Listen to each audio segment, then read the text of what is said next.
to be his best friends. That is the message today. So let's take it very seriously with the Lord. Lord, it is not about me and my needs. It's about you and your kingdom needs. Are you there to say that? Are you there to confess that to the Lord? Today, Lord, it is not about me and my needs. It's about you and the needs of your kingdom. If you are in a position to say that, you can say that to him and make a commitment to continue in that business with him. We are here on a business with the Lord. So today's message is about how to shine the light of Jesus in the business world. You got the point? How to shine the light of Jesus in the business world. That is today's message. And John chapter 15, verse 15.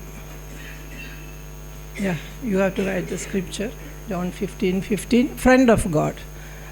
Lavin will be writing the scripture and the theme. I would like you to copy that and keep it in your book and make your own studies about each theme. Can one of you read it? Okay. I don't call you anymore as slaves or servants, but I call you as friends. All right? And he says, you are my friends because I have told you everything. So it's about Jesus coming to the end of his ministry in the world. He had these people with him. There was a large crowd who followed him as disciples. Finally, it became a selected group of 12. And he was speaking to them. And he said, I have told you everything. So in a relationship, when the relationship comes to a maturity, we know each other. We know each other so well. There we become friends. Even husbands and wives, they come to that level of friendship beyond everything when that relationship matures. And that is what Jesus said, I call you friends. Today, as if you have become the friend of Jesus, as John the Baptist came to point out the Savior of the world, and he said, I am his friend. So this is the message you are going to take to the world, especially in your workplace. You are going to do through your work, through your service, you are going to tell the people, this is the Savior of the world, and I am his friend. Because every system of the world is collapsing. You may be seeing it in a certain perspective, hoping that something better is going to come out, but I see spiritually it is collapsing. Nobody is able to hold it together because the powers of darkness that had been keeping control, they are shivering now. Their foundations are shaking because the church is becoming glorious and glorious. Jesus is coming back soon to take his kingdom, and the devil knows that. The devil knows the time left is very short. But many of us as a church, we are still sleeping, waiting to see when is my next promotion, what will be my salary at that time, what will be the level of my son's education. The son may be 3-year-old now. At what age, which degree he should have. One super specialty doctor told me, my mother destroyed my life. Super specialty doctor. And he was writing the last exam of that, some FRCS exam. He was preparing and he was coming to my house. I said, how? She wanted me to be like this. So I have not enjoyed my life. It is too early to plan for your children's future unless you hear from the Lord.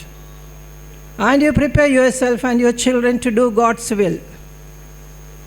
Our children will not prosper in this world. Our children will not prosper in this world. That is the truth that the Word of God says. Only the Lord, the coming King, can prosper us and our children. And we are the light of the world. Therefore, listen carefully. Friends of God will be the church which is mature in faith and character. Maturity in our character is the verse brought 2 Peter chapter 1 verse 5. That is a maturity in character. And in that, if you look down, there is a one level of godliness. One level of godliness is there. And above, next to that is brotherly love. And the next to that is love. Unless we have a godly character, we cannot love other people.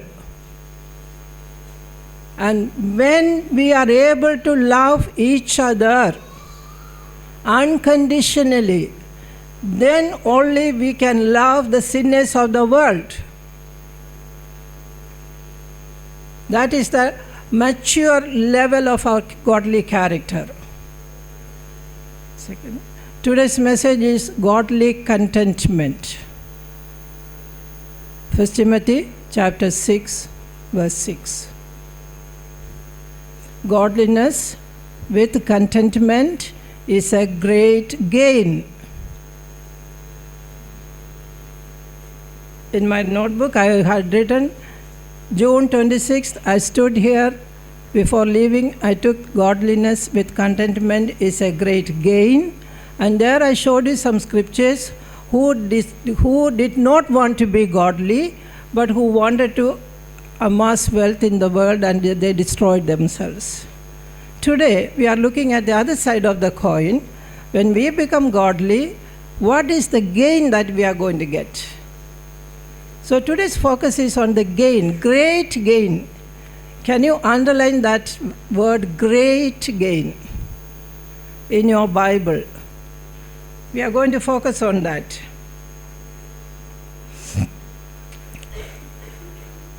In the kingdom of God, what we gain will be the lost souls that are brought into the kingdom. Isn't that so? The lost souls, the perishing souls that are brought into the kingdom of God will be counted as our gain in the kingdom of God.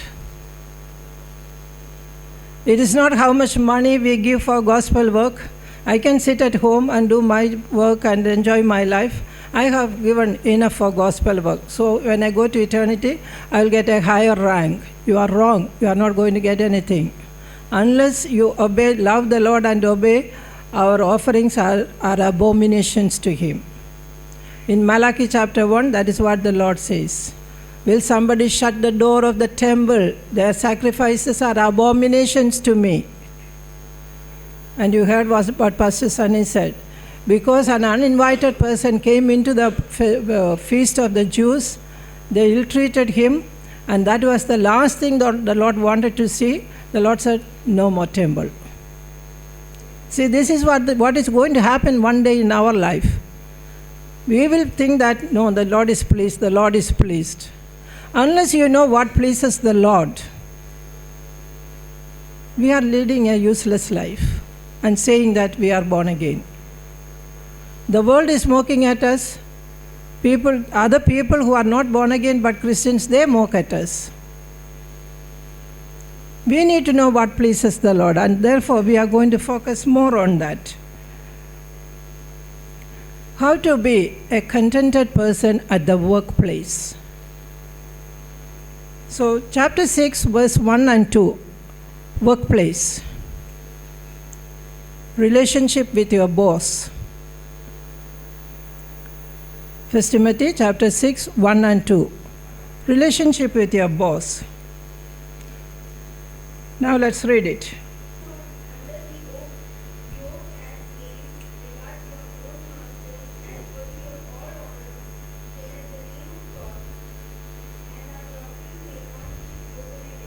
Okay. In the workplace, I know there is a kind of slavery now. Some people who look at their employees as slaves, I had spoken to them, and the answer they get is, we pay them so high, they have to do what we tell them. They disregard the labor law of the land. working 10 hours, 16 hours because we are paying very high. I said, you are killing the people, you are murderers. You are destroying families by expecting the people to come and sit in your office 10 hours, 16 hours. Young people are dying, they are becoming sick because you are not taking care of them. That is slavery. Now the Lord is giving you tips today not to be slaves. That is what you are going to learn. You are not going to be slaves there. But who are we? We are the friends of God. We are not the slaves of the business world. We are the friends of God. We are going to make a change in the business world. You got it? So, how should we, where do we begin? You respect your boss. Respect your boss. That is the theme of that verse 1. Respect your boss.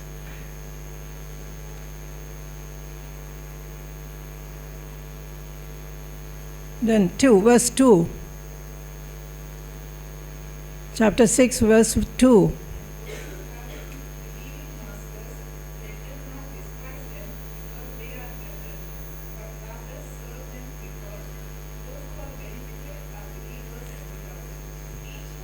See, that's enough. If you put it in general, you respect your boss because through them you are blessed.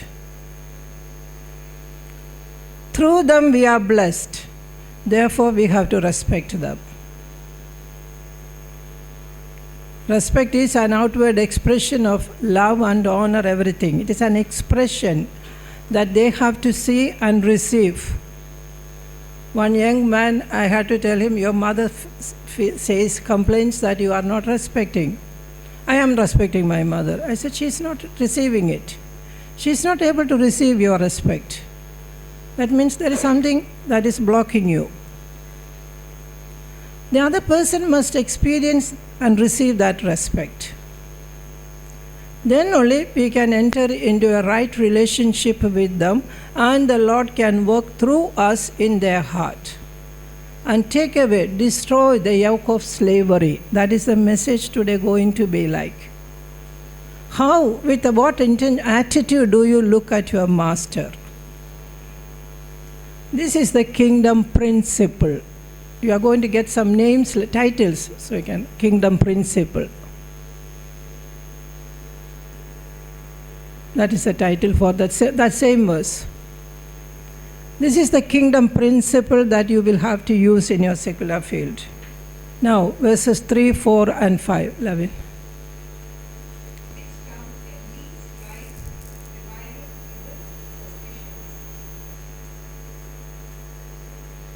Have nothing to do with them.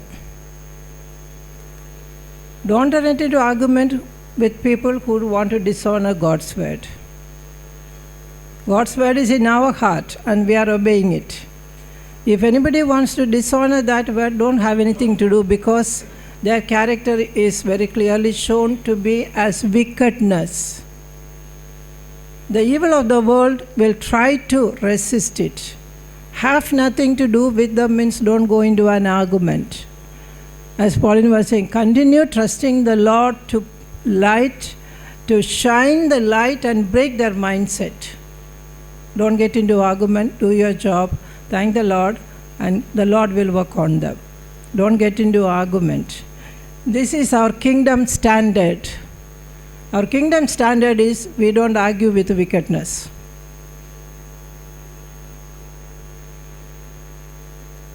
If we have a principle, then we maintain that principle, and that is the standard we say.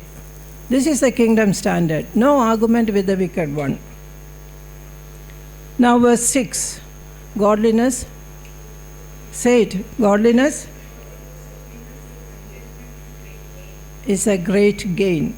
Supplementary verse for that is Hebrews 13, 5 and 6.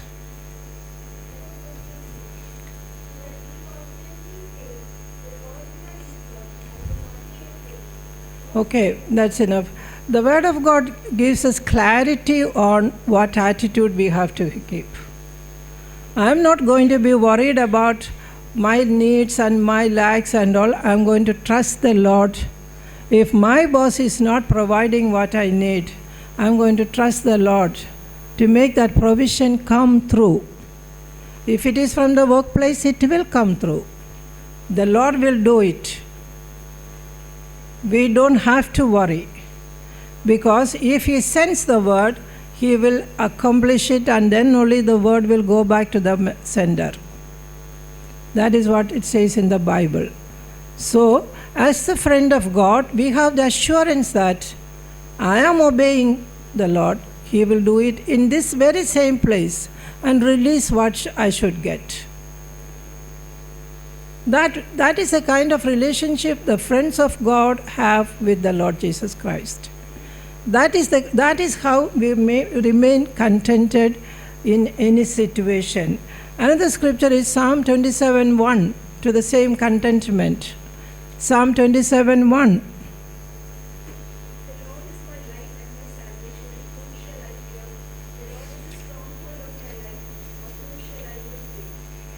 I am not afraid of anyone. That confession is needed. That confession is required. In our heart, we will be thinking all dirty things about the boss, but we will not be speaking it. But devil has managed to fill our thoughts with all this.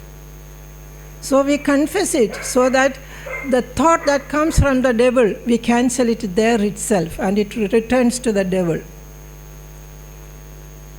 So this is kingdom confession.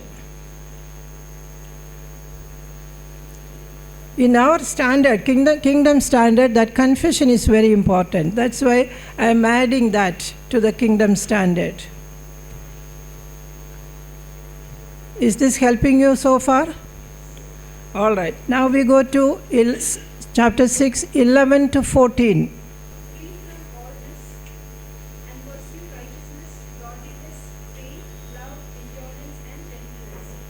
Wait. It says, man of God. You know who Timothy was to Paul?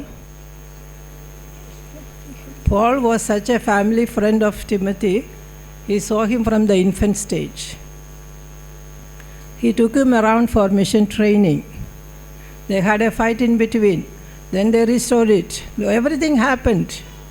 And he was appointed the pastor of Ephesian church. How do you call you man of God? Look at the respect apostles showing to that kind of a disciple. He recognized the authority God placed over Timothy. He said, you man of God. And he said, flee from all this ungodliness. Don't entertain that in your church. Do not entertain that in your church. All those you can study later on. So these are the kingdom values. What to throw away, what to pursue after. Continue reading.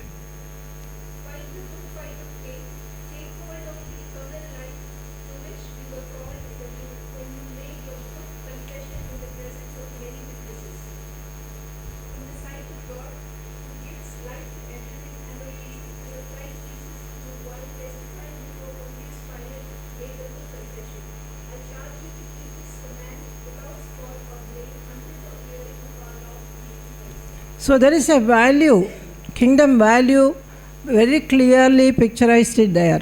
Maintain it. Maintain kingdom value. I'm talking about how the church can shine the light of Jesus in the marketplace. That's what I'm talking about. All right? Don't think that if you are not working in an office, this is not applicable to you. Even when you go to the Kirana shop to buy something, you can keep these attitudes and values. That also is part of the marketplace. Auto driver, taxi driver, bus conductor, the whole thing is inclusive here. Maintain these values. Now, we are going to see an illustration from Matthew 25. Illustration. Matthew 25. 15 to 23.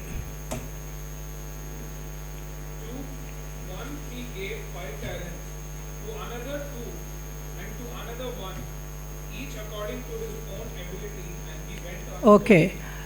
We know what that chapter is talking about. The master was going away and he authorized his servants to do certain things. You see there, the master knew the servants well. He knew their ability, but he respected them equally. He did not look down on the one with less ability. He did not look high on the other one with higher ability. He gave 5 talents to the one who had more ability and 2 talents to the one who had less ability. And he said, you do business with that till I come back, so that my business will not suffer in my absence. In your office, in your workplace, if the boss is not there, that there should not be a chutti. In his absence, there should be more serious work happening. The Lord is going to come. The Lord is going to come. Finally, people say, oh, he's not coming. Let me do what I want to do. Do you know many servants of God take this attitude? Oh, these people are not listening to me. I'm going to mind my own business. But they will come, stand there, preach and go. No. If the master is not coming, that's the time we take that responsibility and maintain the business so that the best profit we can make for the master. And through that we show respect to the master. It is not expecting a reward.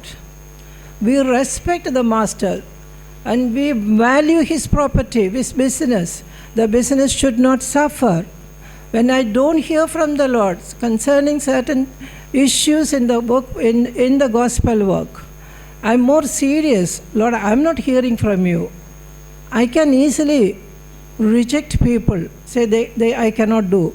But until I hear from him as what to do, I keep on doing it. That is the way Holy Spirit is training me. So I can tell you confidently, until your master will recognize you, your faithfulness, you work faithfully, the wicked master will be turned into a godly man through you.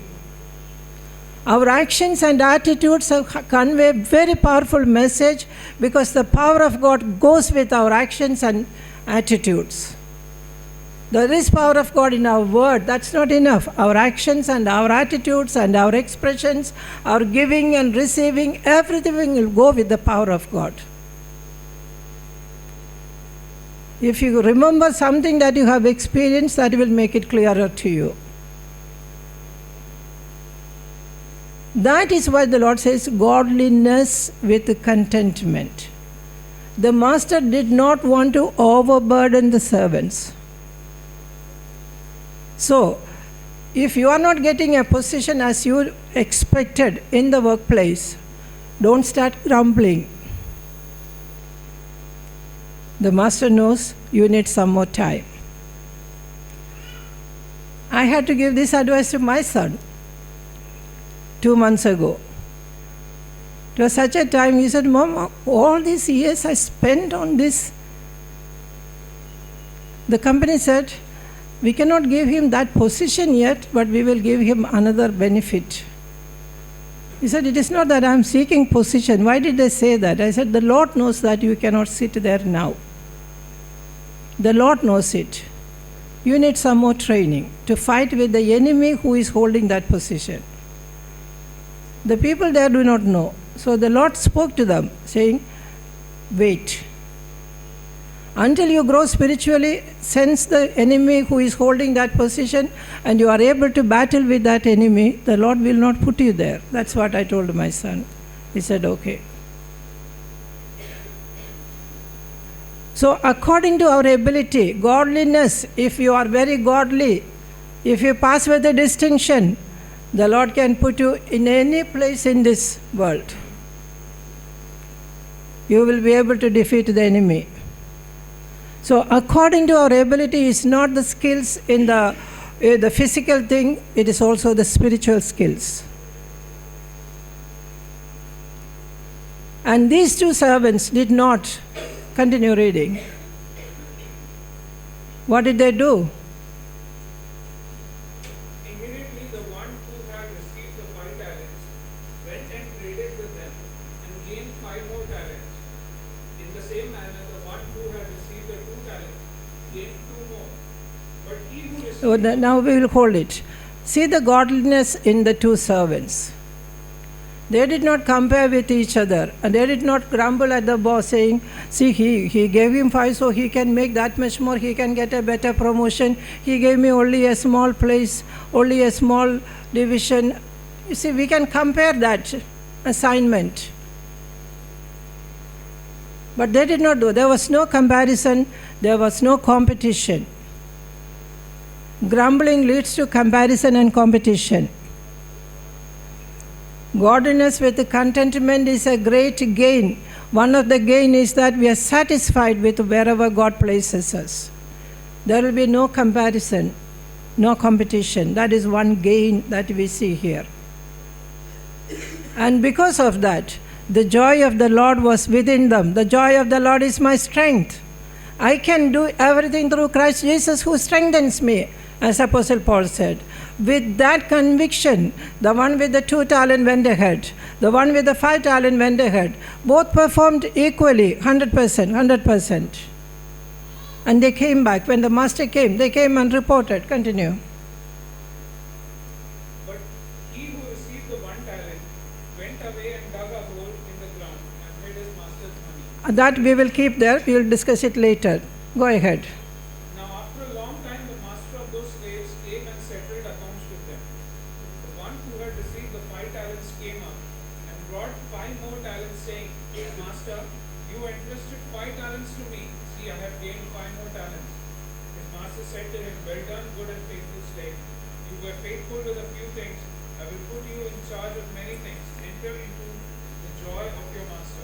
See, the master became contented. The master encouraged that. He said, you are faithful. I'll give you more to do. So he got his promotion. Okay, continue. Also the one who had received the 2 talents came up and said, Master, you entrusted 2 talents to me. See, I have gained 2 more talents. His master said to him, well done, good and faithful slave. If you are faithful with a few things, I will put you in charge of many things. Enter into the joy of your master. So, responsibilities doubled. Isn't that so? But they both got the same position in his heart. Same position in his heart. And come and rejoice with me. Let's go and have a party. Let us rejoice. You both did faithfully. So they connected a good relationship with the boss. All that they did is they did their best. They did not bother to look at each other and complain and grumble and compete. That is a kingdom work. So the 5 talent man and the 2 talent, that is a kingdom work.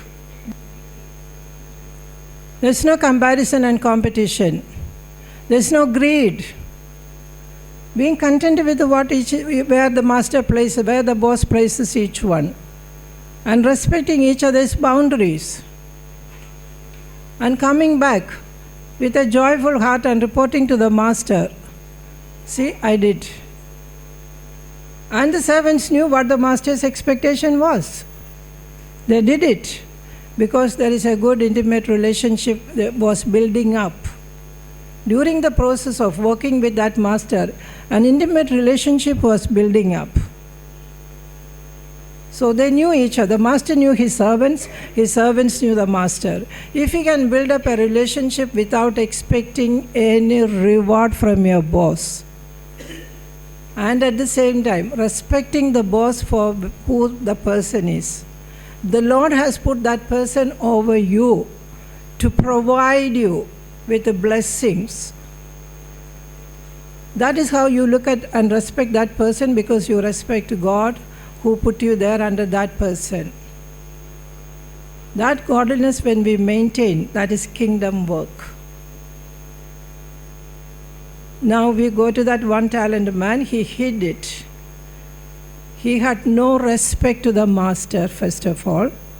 He did not know the master's heart. He had no faithfulness. He was an unfaithful servant. So when greed comes in our heart, we become unfaithful because it is Mammon who has taken control over our desires and thoughts. And so we are not faithful. Mammon is unfaithful. Devil is unfaithful. So we become like the master. If we are going to compare and grumble, that's because there is greed and covetousness. We desire something that we should not be desiring. And we try to get it. And we are not getting it. So we keep on speaking ill about the master. Okay, finish, continue reading it. I knew, but his master answered and said to him, You wicked, lazy slave, you knew that I reap where I did not sow, and gather where I scattered no seed. Then you ought to have put my money in the bank, and on my arrival I would have received my money back with interest. Therefore take away the talent from him, and give it to the one who has the 10 talents. For to everyone who has more, more shall be given, and he will have an abundance. But from the one who does not have, even what he does have shall be taken away. Okay, at that point, see, everyone who has more will be given and he will have an abundance. So faithfulness in your workplace is the criteria for you to prosper in your workplace. Being faithful with a little given, you will be promoted, you will be promoted. And the Lord's will is that we prosper in the workplace. In the marketplace, wherever we are, we prosper. Prosperity is having enough and more. We are prospering. We are contented with a certain level always. We are contented with a certain level always.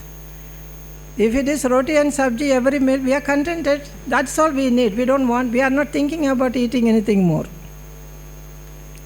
Whatever comes extra is surplus. That is prosperity. But if you are not contented with the roti and sabji, we will ever be grumbling. This is not tasty, this is not good enough, I'll go out and eat. Outside there are plenty of choices to eat. Greed, gluttony, covetousness. We are never contented. So we cannot prosper. Okay, where did we stop? Take away from the one who is unfaithful and give it to the one who is faithful, so that I can continue prospering him and see what happened to the unfaithful one. Continue.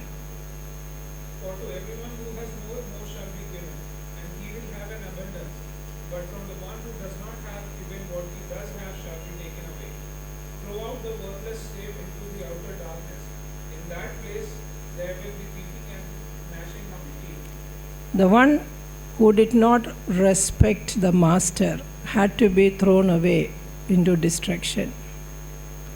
That is the justice of God, so that he can protect the faithful ones.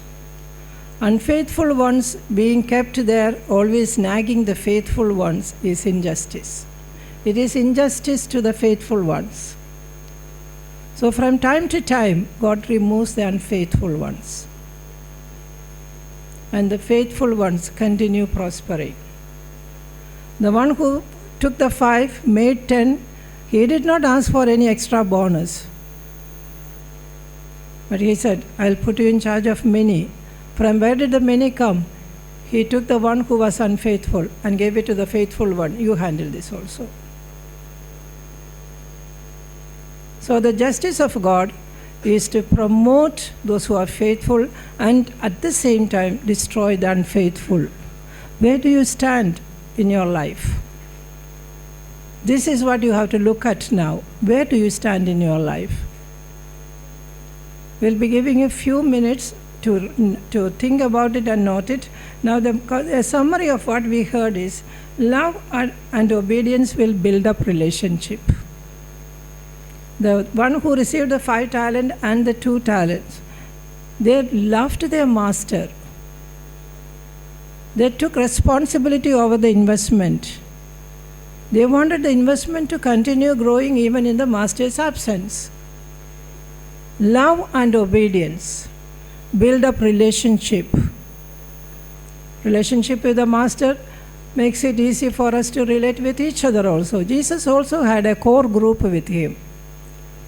Love and obedience, there was a core group. And that is the kingdom pattern. As we live longer and longer, we are going to recognize ourselves in that core group, like Jesus was with Moses and Elijah.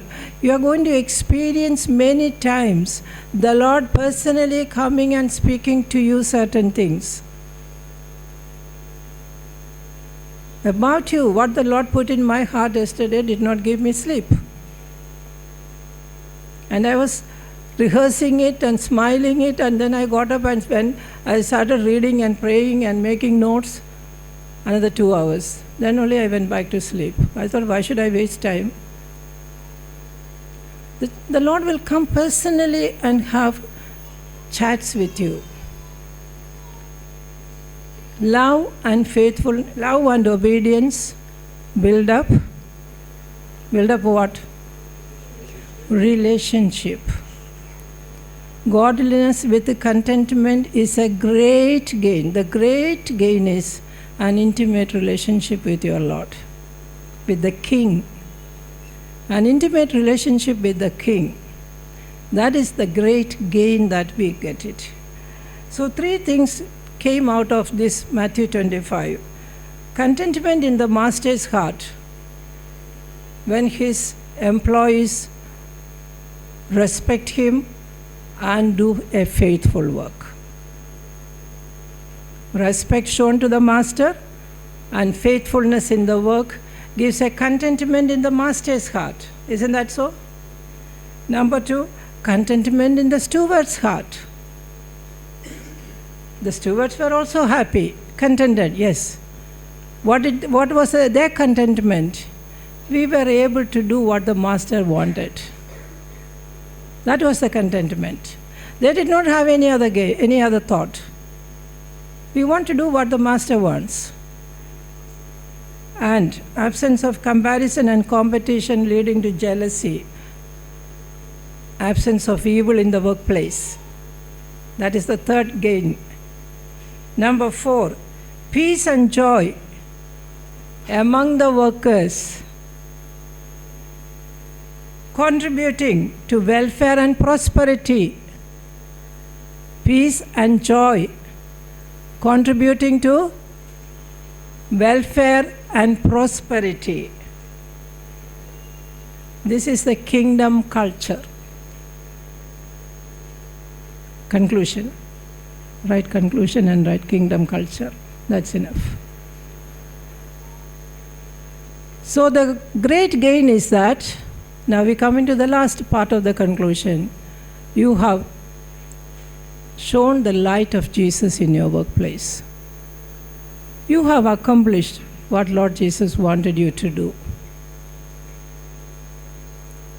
When you see there is joy and peace in the workplace, and the work happening well, you have done your part. We can go and say, Lord, I did my part. Peace, joy, and righteousness is the kingdom of God. Romans 14:17. Add those scriptures. Romans 14:16 and 17, and Luke 17:20 and 21. We'll be reading this. Read it. Romans 14:16 and 17, and Luke 17:20 and 21. Kingdom of God established. That is the final conclusion. The kingdom of God is in your midst. That is what we are going to look at and see, is the kingdom of God in our midst. So the culture, kingdom culture is peace, joy, and righteousness, which comes from godliness and contentment. Godliness plus contentment equals peace, joy, and righteousness. That is the final message. This is the great gain.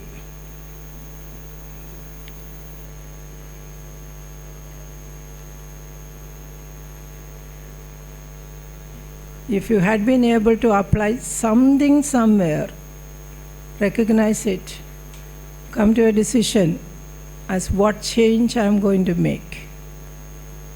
All of us are kingdom workers, and we will have people above us.